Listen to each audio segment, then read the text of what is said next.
The Caribbean nation of Cuba seems to be running out of time. It's been months since its oil supply was almost completely blocked by the United States. Because of this, the situation on the island has become critical, with daily rotating blackouts, sudden power grid failures, and shortages of food and medicine. For Cubans, this is now normal life. But no matter how bad Cuba's situation gets, it's becoming clearer that an even greater danger is approaching. According to new reports, the American military is allegedly preparing various attack plans against the island, while the White House is ordering the Pentagon to speed up preparations for a full-scale action. In Washington, D.C., President Donald Trump continues to tell the public that Cuba is in their sights. A few weeks ago, he directly said that Cuba is next. And this past Monday, while discussing the operation in the Middle East, he even added that maybe we'll move on to Cuba after this. Within America, the possibility of attacking Cuba still seems far from reality. After all, tensions in Iran could flare up again at any time. And many media outlets in the US treat this issue as just one of Trump's not-so-serious ideas. But in Havana and in other parts of the world, the situation is clear. People have no illusions about Trump's possible plans. The leaders of Cuba have promised to fight and are ready to die to defend their country. Despite the war in the Middle East and the ongoing US operations in Africa, South America, and the Southern Caribbean, what they call 0 hour for Cuba seems to be approaching. So these are the things we need to understand about a possible invasion of Cuba before it actually happens, at a time when the U.S. takeover of the country is gradually starting to look inevitable. But before we begin, if you're new to our channel, make sure to subscribe so you'll always be updated with videos like this. Taking stock of Cuba. Looking back at what happened in Cuba before doesn't necessarily mean it will happen again. But in the case of Cuba, historical precedents are a big help in understanding what could possibly happen. For anyone watching this, it's probably not controversial to say that 2026 is very unpredictable, chaotic. And in the middle of this chaos, there are two military operations by the United States that had almost completely different outcomes. First is what happened in Venezuela, and yes, this really happened this year. In fact, it hasn't even been 4 months since that happened at the time of this episode's release. There, the American Special Forces quickly raided Caracas, captured the dictator Nicolas Maduro and his wife from their room, simultaneously bombing key facilities across the country, and disappeared before sunrise. Despite the bold rhetoric and nationalism shown by Maduro's regime before the operation, his chosen successor, Delcy Rodriguez, was well prepared for a controlled transition of power. She signed agreements that granted Washington extensive rights to extract natural resources and, in short, handed control of Venezuela over to Trump. On the other hand, the U.S. launched its campaign against Iran together with the Israeli military. Because of their success in Venezuela and the supposedly very positive assessment from Israeli Prime Minister Benjamin Netanyahu, Washington seemed to become complacent, but they were surprised when the result was not the same as in Venezuela. Instead, Iran retaliated, closed the Strait of Hormuz, launched a huge number of drones and missiles against targets in Israel, America, and Gulf countries, and almost pushed the entire region to the brink of a large-scale humanitarian disaster. That disaster was only prevented because both sides agreed to a ceasefire before critical infrastructure was completely destroyed and millions of people were forced to evacuate. But until now, the ceasefire between the U.S. and Iran remains very fragile, and there is a possibility that it could collapse at any time. So now when it comes to Cuba, we already have two examples that we can use as a basis. Venezuela is at one end of the spectrum, easily overthrown, its leadership cut off, and eventually made to follow the interests of U.S. leaders and businesses.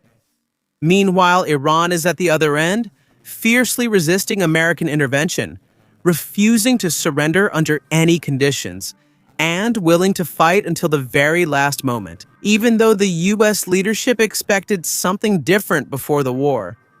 Most likely Cuba is somewhere between these two. It is both capable of fighting and also has limitations in its actual military strength. But the question is exactly where between these two will Cuba fall? That is harder to determine. To understand that, we first need to understand how the government of Cuba actually works. Modern Cuba is a one-party socialist state run by a long-standing political elite with strong ties to Russia and China, both economically and strategically. Officially, the country is led by President Miguel Diaz-Canel, who rose through the ranks of the Communist Party and is close to the political establishment. But in reality, he has power, but it's limited. Like Nicolas Maduro in Venezuela, Diaz-Canel is just the face of a broader system of power. Behind this is a large political and business elite.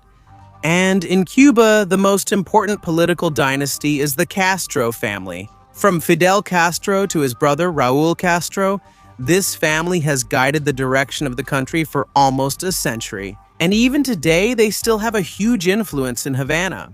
Aside from the Castros, Diaz-Canel has to balance the power of the Communist Party elite, the wealthier sectors, and the Cuban military.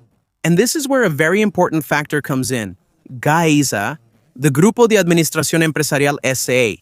GAESA is a huge military-run conglomerate that controls a large part of Cuba's economy, estimated at no less than 40% of the entire economy. This includes tourism, trade, and the flow of dollars into the country. This means it doesn't just control the military, but also the money, businesses, and economic power of the country. And because of this, the situation becomes even more complicated. Diaz-Canel has to manage many groups, but in practice, Cuba is more similar to Iran than to Venezuela.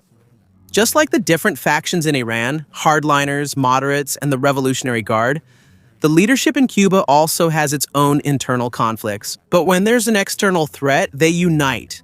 They move in the same direction and work together to defend the country. It also doesn't seem like there's anyone inside the system who's willing to do what Delcy Rodriguez did, an insider who would turn against the regime to make a deal with Washington. Instead, Diaz-Canel shows the position of the entire regime when he says, "We will fight, we will defend ourselves, and if we fall in battle, to die for the country is a kind of life."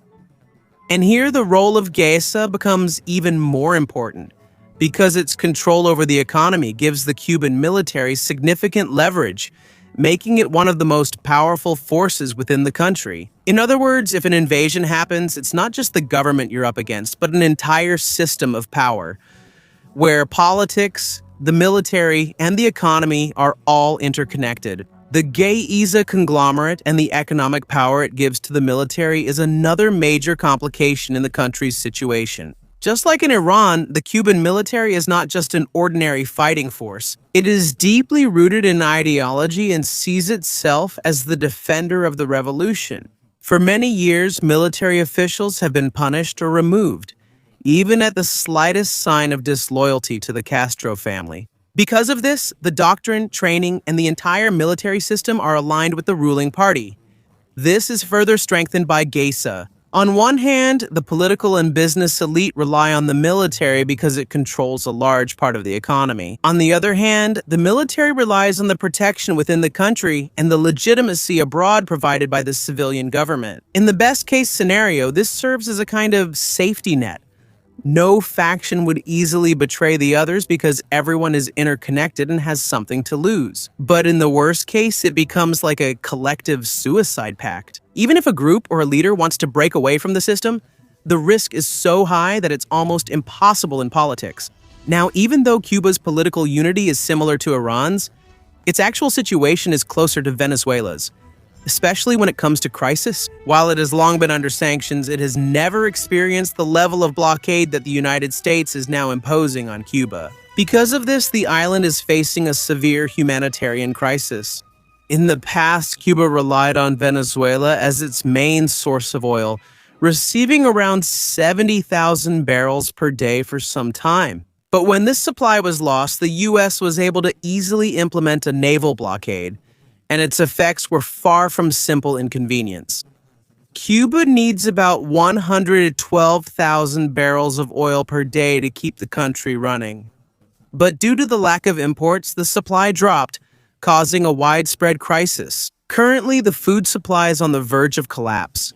The water and sanitation systems are struggling, Critical infrastructure is being forced to shut down, and hospitals are operating amid severe shortages of electricity and medicine. Even though there was some relief, it was only limited. Mexico sent humanitarian aid, and in an unexpected move, the United States temporarily allowed Russia to deliver approximately 730,000 barrels of oil in early April. But even so, that shipment was just like a lifeline or temporary assistance. According to reports, it was only enough for about 7 to 10 days worth of supply. Before the blockade, Cuba needed almost 100,000 barrels of oil per day to maintain basic services. This means that under normal conditions, this supply would only last for a week. Because of rationing and the country's small domestic production, it might last a little longer. But clearly, it's still not enough for long-term needs. On April 18, the leaders of Spain and Brazil issued a joint statement promising to increase aid to help ease the humanitarian crisis and called on the U.S. to avoid any military intervention. But if we base it on Washington's response to these criticisms in 2026, it's unlikely that its direction will change. Now, it's important to note that the U.S. also has its own limitations if it decides to take action against Cuba.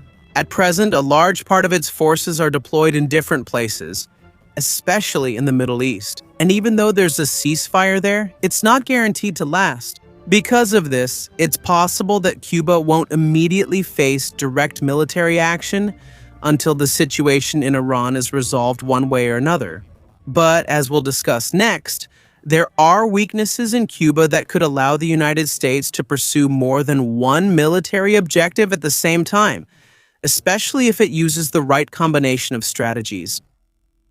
The use of force. When we lay out the range of options for the United States for military action against Cuba, we first need to consider the level of resistance that Cuba can put up. In this aspect, Cuba is closer to Venezuela than to Iran. Cuba's military is in a weak state, relatively small and almost outdated. But before we discuss the Cuban Revolutionary Armed Forces, we first need to talk about Cuba's biggest weakness in the fight against the United States. Cuba is directly across from the U.S. mainland. It's within range of a huge number of troops and military equipment stationed on American soil at any time. Cuba's capital, Havana, is less than 400 miles from the city of Miami, just over 1,000 kilometers from New Orleans, and less than 1,500 kilometers from Houston.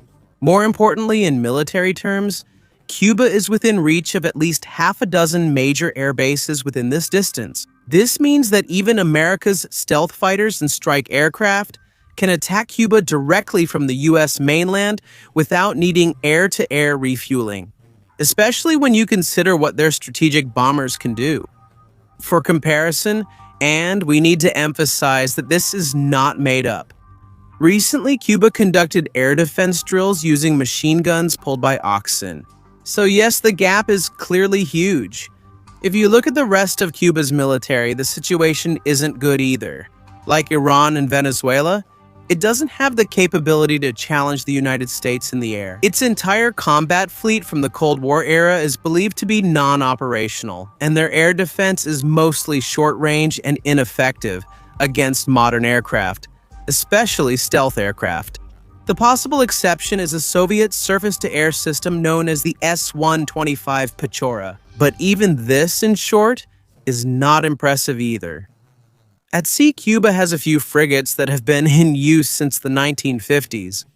A submarine, a corvette, and several missile boats and minesweepers. Unfortunately for Havana, most of these are no longer seaworthy, and those that can still be used require so much fuel that Cuba doesn't have because of the blockade. In comparison, the United States maintains the blockade on Cuba using only a few Coast Guard cutters, even though there is a larger naval presence in the region. If Cuba has any capability to pose a threat to its enemies, it is on land, where the Cuban Revolutionary Army has approximately 39,000 active soldiers.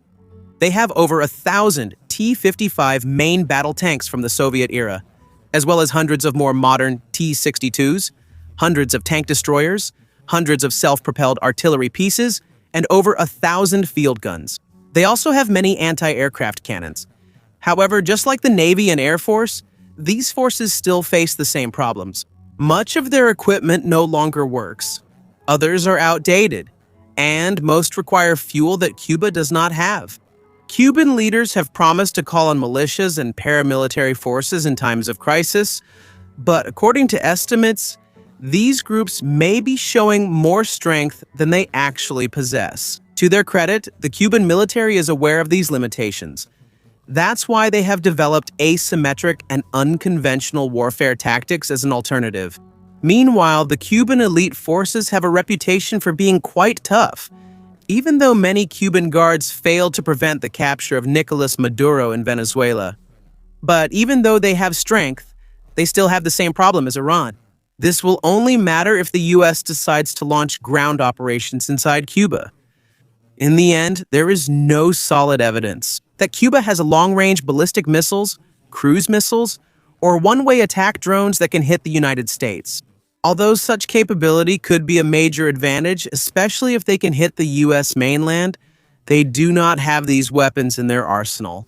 It's important to note that the US itself currently has weaknesses in drone defense, such as unknown drones flying near the residences of officials, like Marco Rubio, at a military base.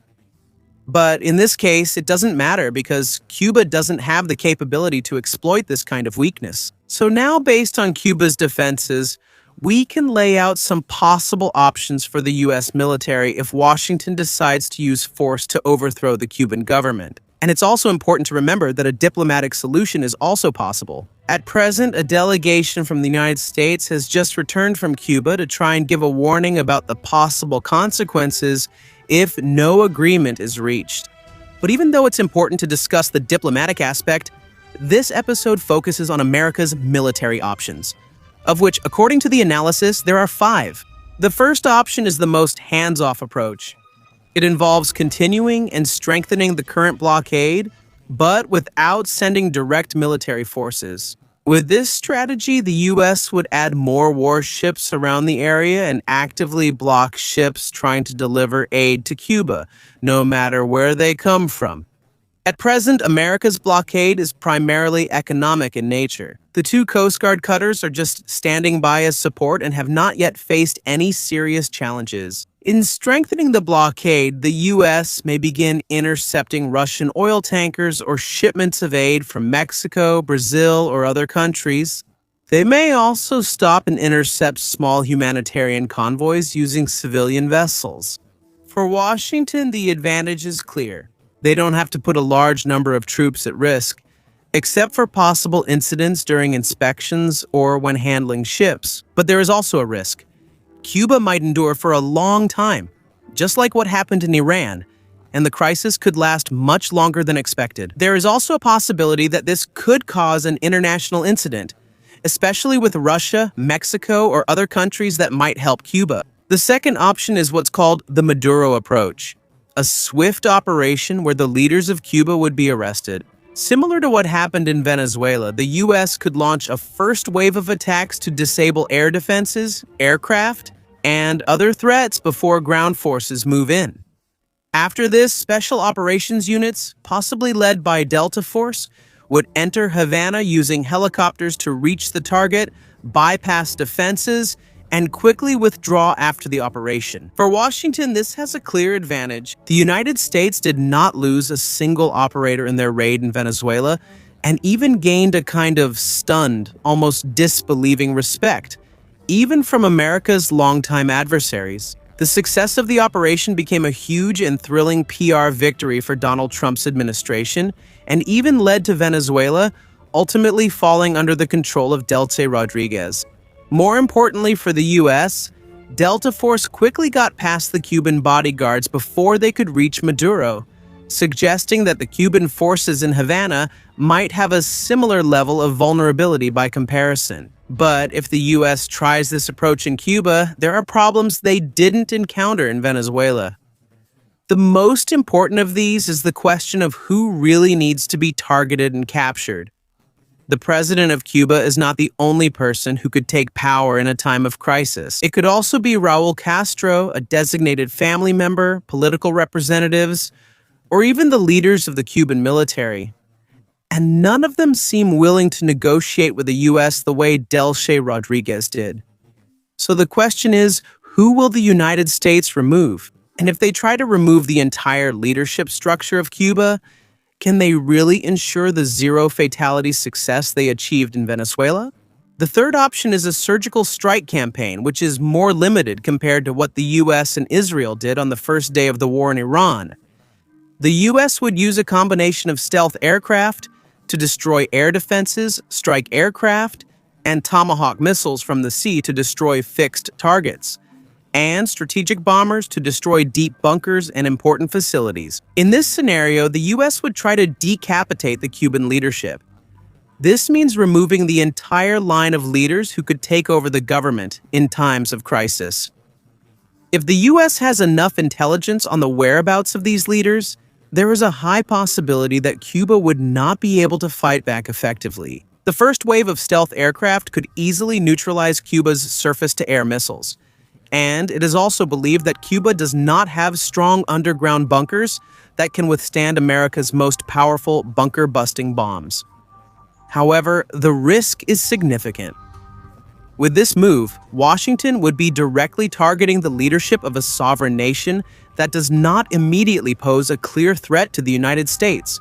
And this could also lead to a situation similar to what is seen in Iran. If many former leaders before the war were eliminated, but the remaining military and new civil leadership become even more determined to fight and do not surrender. Even worse, the United States could repeat the mistake that Trump himself admitted in the situation with Iran, where the US might choose some ideal people to negotiate with. But those very people could end up being eliminated in their joint strike operation. The fourth option. This is a broader and a more complex version of the third option, a full-scale extended air and sea campaign aimed at destroying Cuba's military and possibly even critical infrastructure and economic targets. The US will use strike aircraft, sea-launched missiles, and strategic bombers based on the US mainland.